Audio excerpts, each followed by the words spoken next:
Hola, ¿cómo estáis? Nuevamente aquí en una nueva entrega de mi video podcast Conexión Ikigai. Conexión Ikigai es una serie de video podcasts de entrevistas en el que exploro cómo encontrar el tan anhelado propósito de vida y cómo construir conexiones auténticas con personas que nos ayuden a avanzar en nuestras metas y proyectos. Para ello, en cada episodio converso con personas de mi entorno que, como yo, están en la búsqueda de su Ikigai y que tienen algo que contar de sus experiencias, desafíos y aprendizajes, de sus historias. Juntos descubriremos cómo podemos encontrar nuestro camino y cómo construir una vida más significativa y satisfactoria.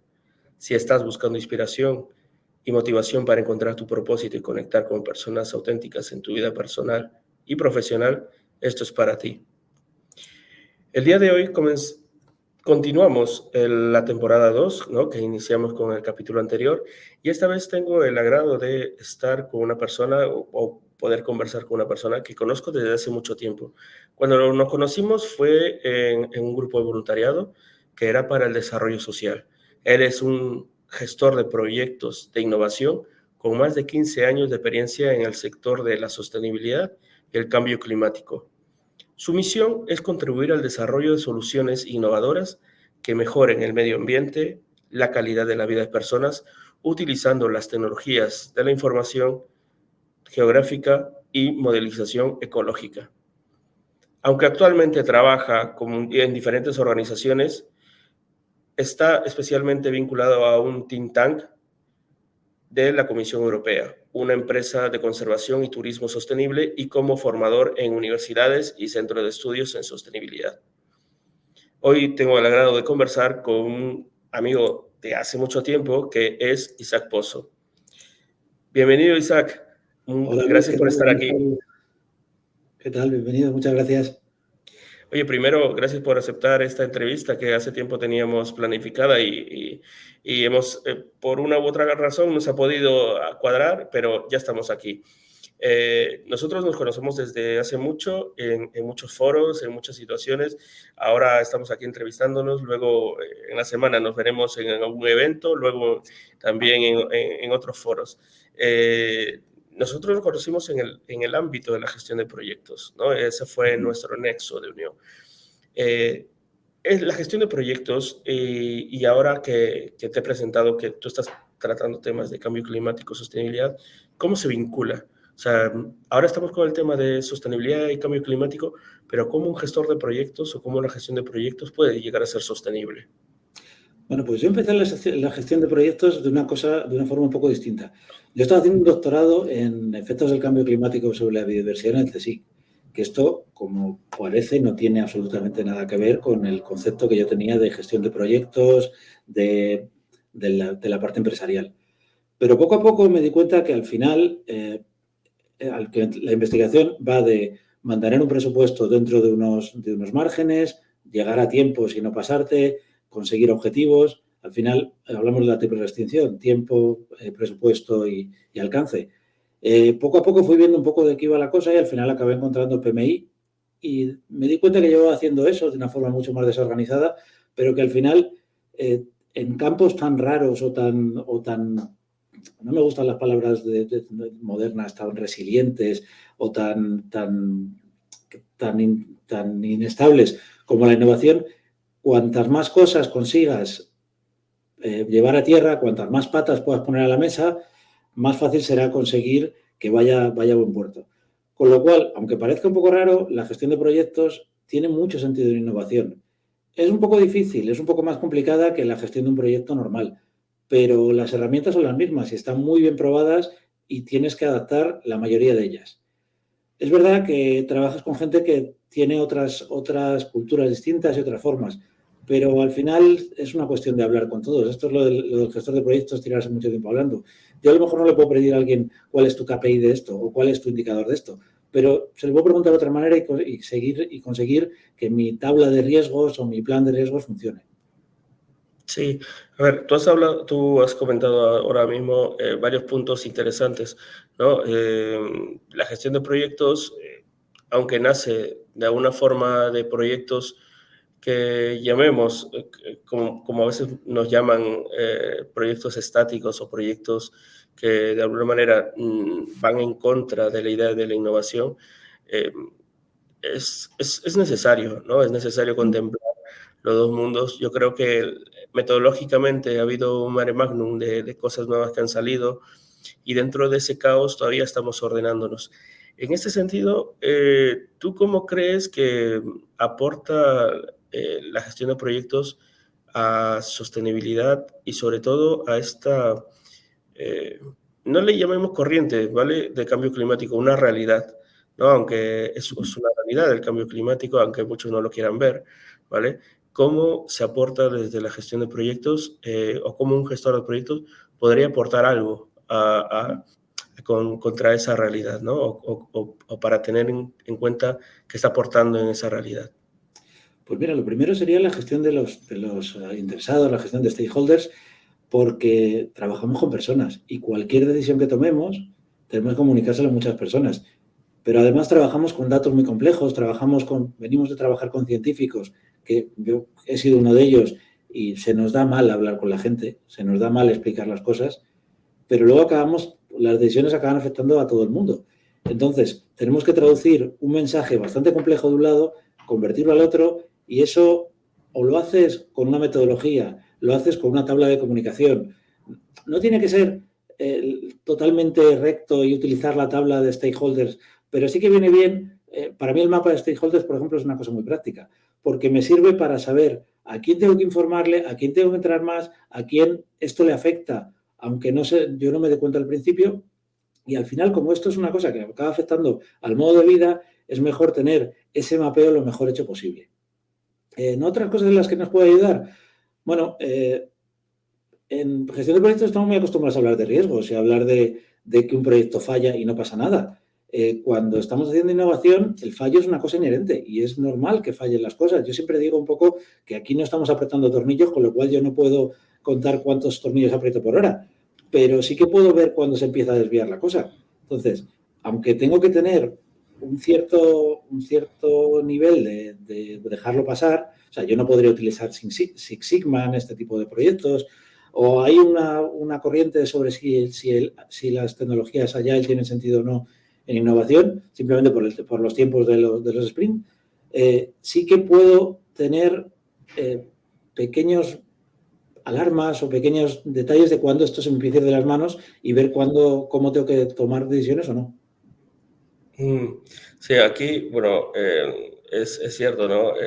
Eso de ligar, ¿no? El fallo a la innovación es algo que solamente los que están en proyectos de innovación o los que están metidos en ecosistemas de innovación lo saben. Pues en cada fallo se aprende, ¿no? En cada fallo se aprende, se mejora, ¿no?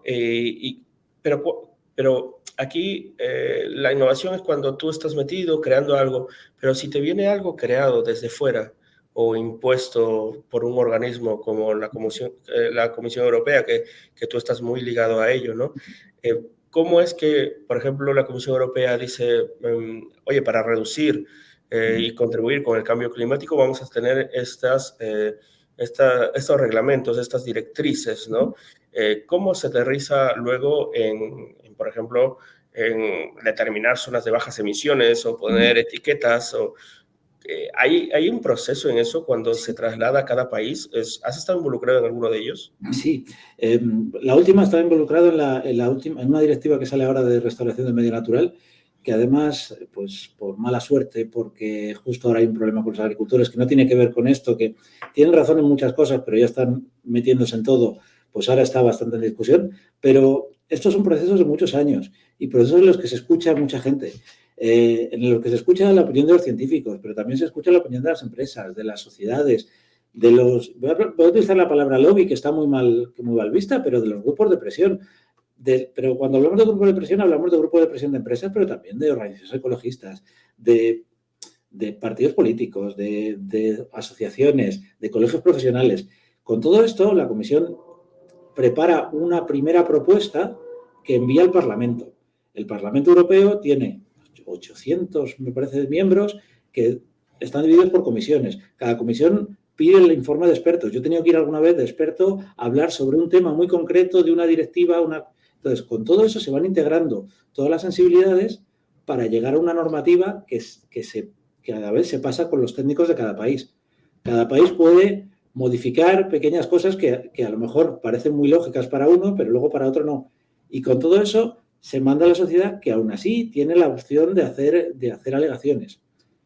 Con todo eso, cada país está obligado a transponer la ley, pero puede mejorarla.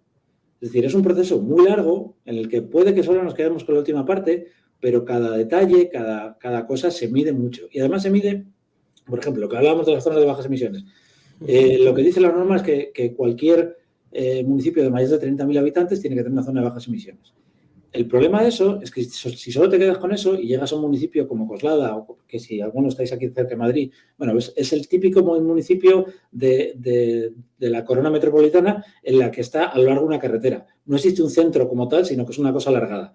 Hacer una zona de bajas emisiones es muy difícil porque no se puede definir el centro. Bueno, pues la ley sí que permite ya modificar para eso. Entonces, muchas veces nos quedamos solo en el título principal, pero no en las modificaciones. Y aún así, los ayuntamientos, en este caso, tienen la capacidad de hacer propuestas dentro de unos márgenes para adaptarlo a lo que hay. Es decir, son procesos muy participativos en los que mucha gente tiene que opinar y debe opinar. Vale, justamente esa identificación de stakeholder que mencionabas hace un momento con todos estos elementos participativos y donde tienen que opinar, se reúnen en ese espacio que le llamamos think tanks, en esos laboratorios de ideas o tanques de pensamiento, o ¿cómo definirías? O, de verdad, o sea, porque para mí es un término realmente nuevo y seguro que muchos de los que están escuchando aquí también nos gustaría que nos aclarases y nos definieras esta definición que es muy poco conocida en España, además. Vale. Sí, de hecho es un problema porque suele ser, además, en países sobre todo anglosajones, suelen ser instituciones muy prestigiosas en las que al final son, para que os hagáis una idea, para ir un poco al ámbito empresarial, vienen siendo como los informes que compras a Boston Consulting Groups o los informes que compras a consultoras. Son sitios en los que expertos se reúnen para estudiar un tema, hacen unos documentos muy densos en los que estudian mucho y hacen una serie de recomendaciones. Lo que se dedican los think tanks es a las políticas públicas. Aquí hay un problema con la traducción en español. En inglés es muy fácil porque una cosa son las policies y otra cosa son las politics. En español todo es política, pero una cosa es lo que hace lo político y otra cosa son las políticas públicas. Las políticas públicas son cualquier implementación de normativas que se hace.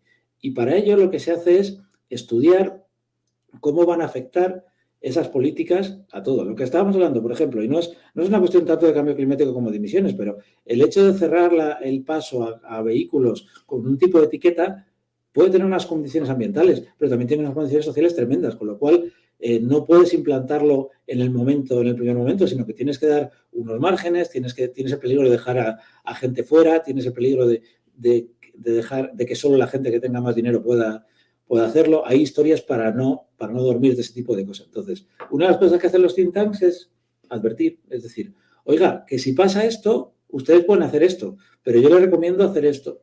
Luego, otras cosas que hacemos son lecciones aprendidas. Lo que somos muy buenos es estudiando qué ha pasado en otros países, cogiendo buenas prácticas y aplicándolas aquí. Hay cosas que algunos países ya han implementado y otros no tanto. Hay una cosa muy divertida en la Comisión Europea que se llama los twinnings, que es utilizar países con temáticas parecidas o con problemas parecidos para que le expliquen a otro. Os pongo un ejemplo. Yo estuve trabajando en Turquía para que en la potencial adhesión de Turquía a la Unión Europea adapte su normativa de medio ambiente. Y entre otras cosas, la de sostenibilidad y la de protección.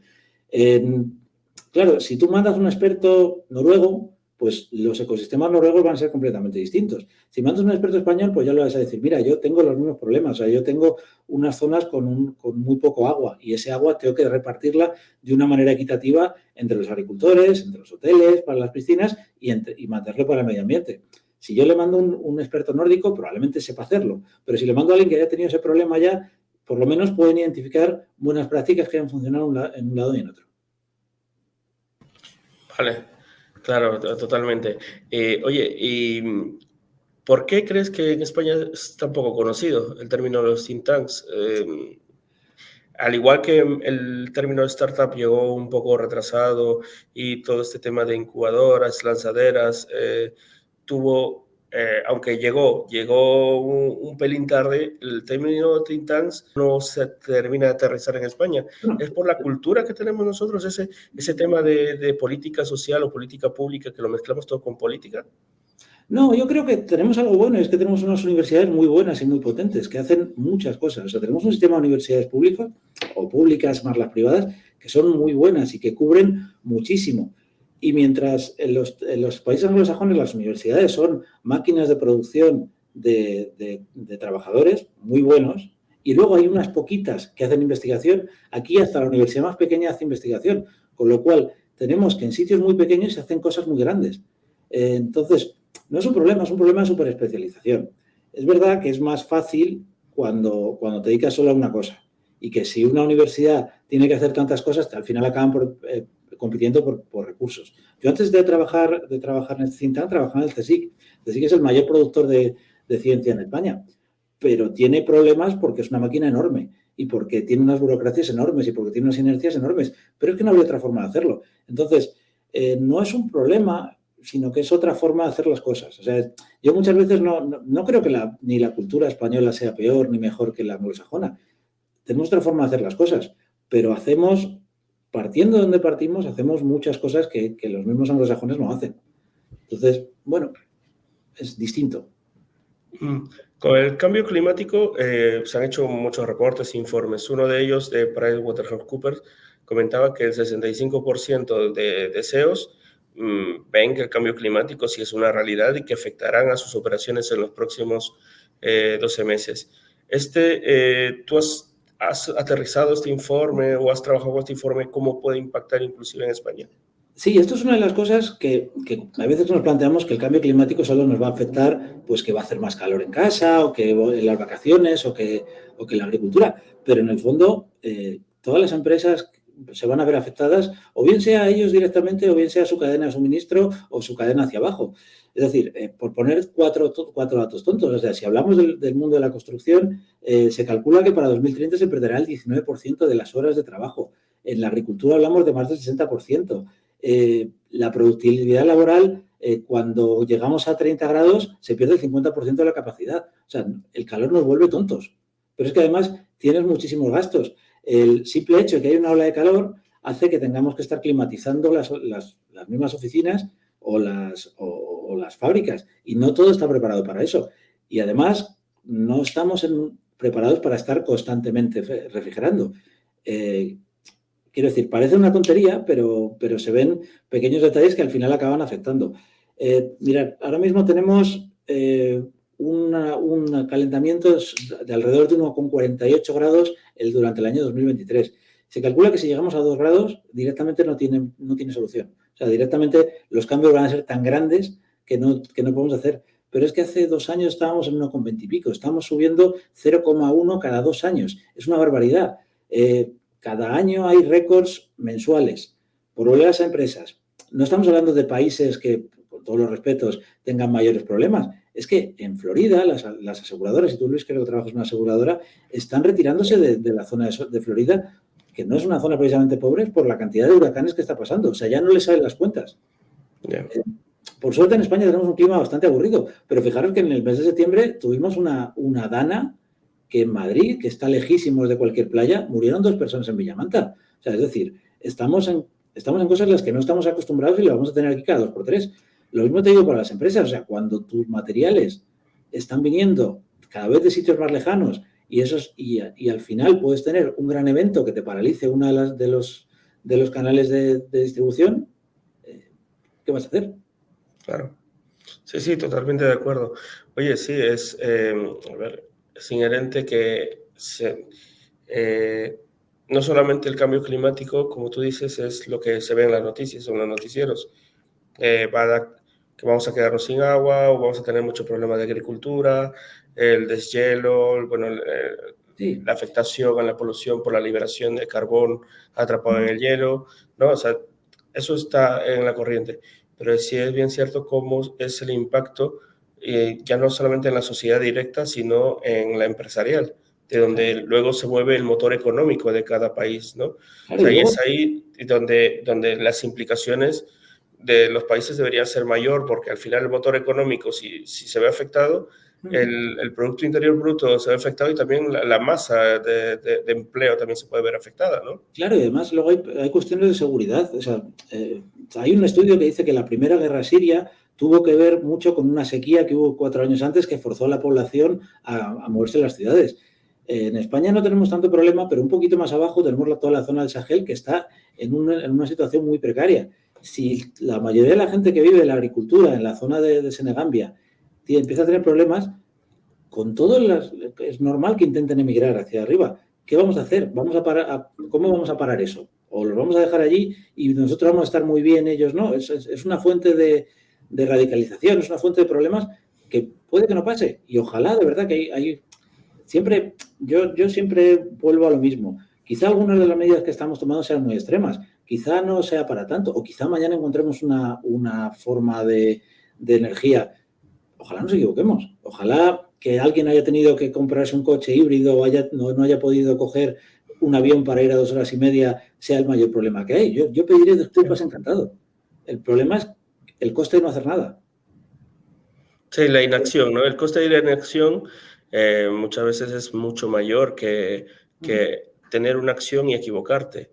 Claro. No es mía la frase, creo que la he escuchado hace poco de alguien, ¿vale? Pero el coste de no hacer nada es mucho más caro de hacerlo y equivocarte y aprender en el camino, ¿no? Lo que tú dices está muy ligado a la innovación, a eso de probar situaciones y aprender de los fallos, ¿no? Y también modular, es decir, puede que implementes una política y no salga como es, pero para eso está el ciclo de Denning, para eso trata de medir, que es una asignatura pendiente también de la política, que es el echarte para atrás, es decir, oye, me he equivocado y no debería pasar nada, pero bueno, como aquí sabemos que todo es como con los míos a tope, aunque lo hagan mal, tenemos un problema, pero hay veces que las políticas sí tienen que probar, tienen que ver que funciona y si no funciona, volverlo para atrás. Sí. Y todo esto, ligándolo con la gestión de proyectos que partimos inicialmente y luego viendo estos aspectos de sostenibilidad y cambio climático, como una persona que es gestión de proyectos o que inclusive está en su casa, no necesariamente ligada a la producción de proyectos, pero quisiera participar de estos foros y está interesado en eso, ¿hay oportunidad de que participe personas en escuchar o solamente son expertos? Sé que normalmente buscan expertos para cosas específicas, especializadas, pero ¿está abierto al público eso? Sí, mira, por normativa, todas las leyes, excepto las que se aprueban por procedimiento de urgencia, tienen una parte de alegaciones públicas. Es decir, tú puedes siempre alegar a cualquier ley. Si nos vamos al caso de la Unión Europea, son prácticamente todas.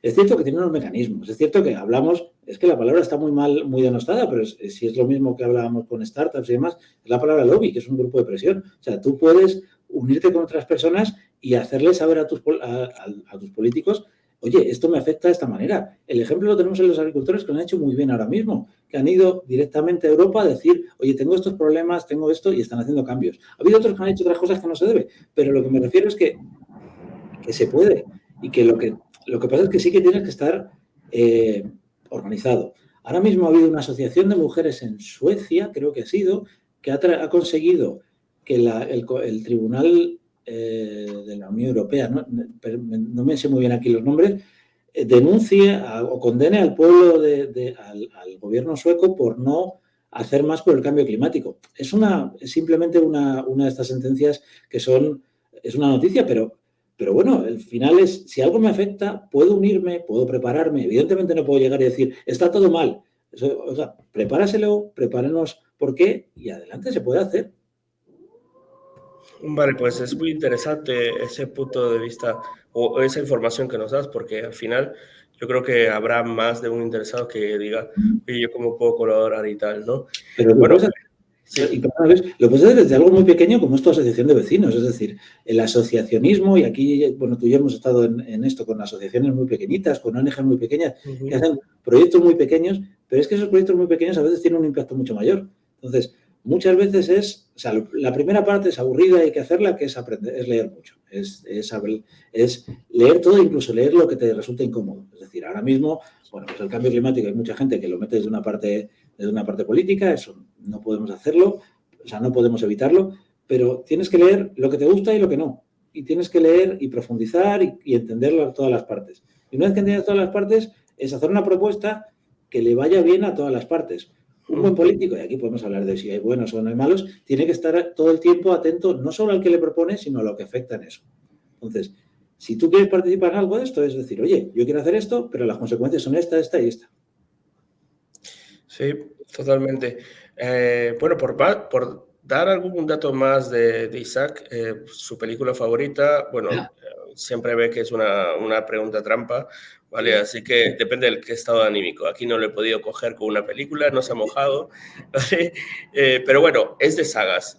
Como muchos de nosotros, es de sagas tipo Jurassic Park, El Señor de los Anillos, de sagas así enteras y de repetirlas, ¿no? ¿Vale? ¿Quién no sea fruto que levante su espada láser? Es decir, que... Sí, y de Regreso al Futuro como buen ochentero, de películas buenas, así.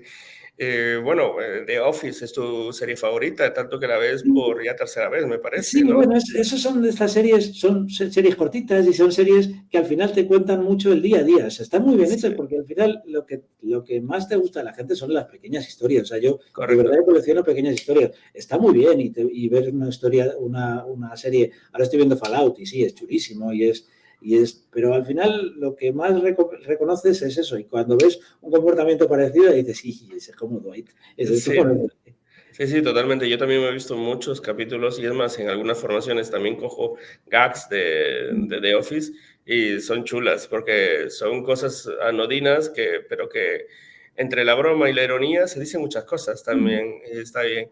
Y bueno, aparte de la parte de lectura, tú eres, creo que es tu hobby principal, lees muchísimo en el año, ¿vale? Y yo creo que es algo que deberíamos cultivar desde pequeños y así que... aquí, bueno, podrías recomendarnos 12 o 14 libros por año, Depende ¿vale? para Así qué. que... ¿Eh? Volvemos a lo de siempre, depende para qué. Esto es otra pregunta trampa. Yo lo de recomiendo un libro, ¿para qué? ¿Para cuándo? ¿Para qué estado de ánimo? ¿Qué ganas tienes? O sea, es dificilísimo. Totalmente, totalmente, sí.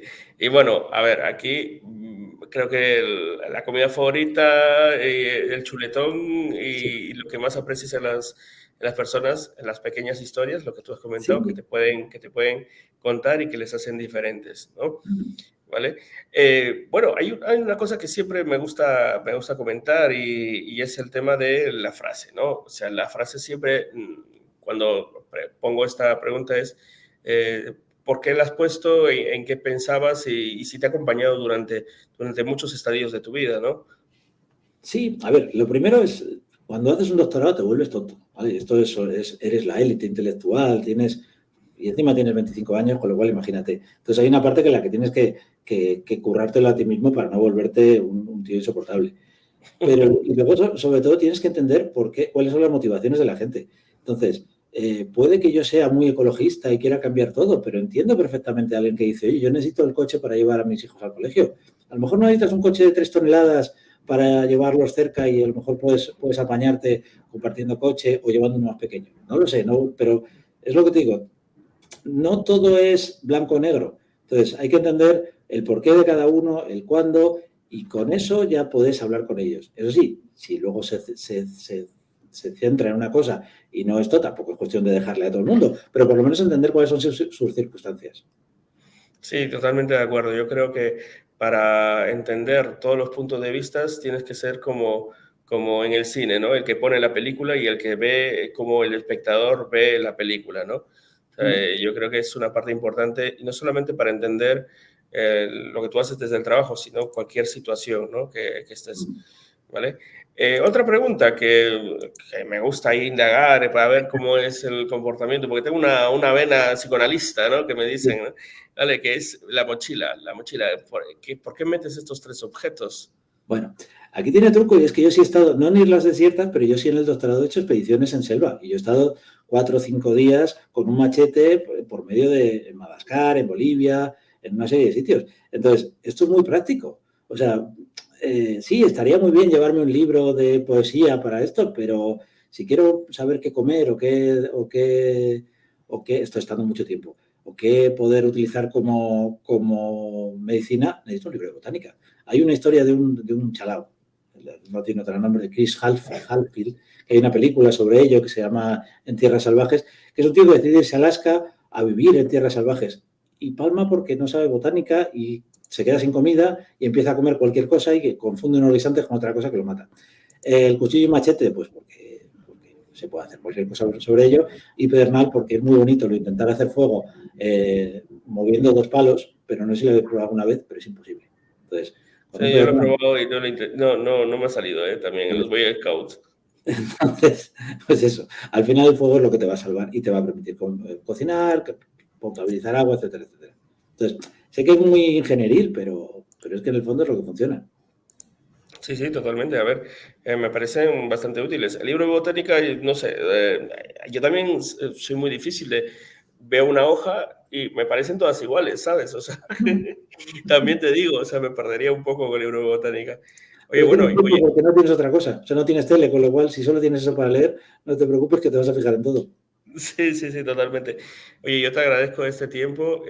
Nos quedamos con el tema de que políticas públicas no es igual a política, que los lobbies no es algo malo. Es más, aquí los lobbies se meten con la política, pero que no tiene nada que ver porque el lobby es justamente un grupo de interés con unos objetivos y unas pretensiones y como todo grupo de interés tiene un interés propio que le afecta o positiva o negativamente.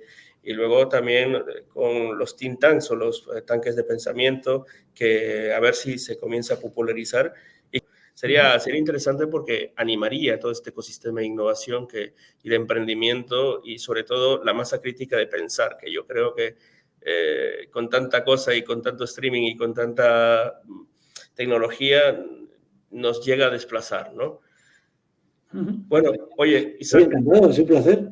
Igualmente, Isaac, un placer para mí y no sé si quieres decir unas últimas palabras. No, en el fondo, o sea, que cuando, o sea, tener pensamiento crítico se llama alfabetización mediática, es decir, no creerse lo primero que lees porque te es cómodo. Probablemente sea incómodo, pero tengas que leer lo que te gusta y lo que no te gusta. Y haciendo la media llegarás a algo parecido a la verdad. Entonces, pues eso, en el cambio climático, oye, esto no me gusta, no me suena, coge otra fuente. En cualquier cosa, en la gestión de proyectos. Oye, ¿esta persona por qué hace esto? Bueno, pues intenta ver por qué desde el otro lado. Y al final, en los puntos medios es donde suele encontrarse la verdad. Sí, tú que ya has sido doctor, yo me acuerdo en el máster que nos explicaban, oye, para contrastar algo tienes que hacer la tesis, la antitesis y para sacar una síntesis. O sea, tienes que tener los 2 puntos de vista para sacar lo que tú dices, una idea más completa de lo que tú quieres entender, ¿no? Y ahí te das cuenta que lo que sabías no tiene nada que ver con lo que entiendes del problema, lo que es realmente el problema o la situación, ¿no? Muchas gracias por mostrarnos toda esta parte de pensamiento creativo, de pensamiento crítico, de innovación ligado a sostenibilidad y cambio climático y a la gestión de proyectos. Vamos, que tocas un montón de palos buenos, ¿eh? O sea, ahí está. El futuro, yo creo que el futuro está en buenas manos si tú estás ahí metido. Vale, muchas gracias, Isaac, y un abrazo y ya estamos viéndonos en otros foros. Hasta pronto. Adiós.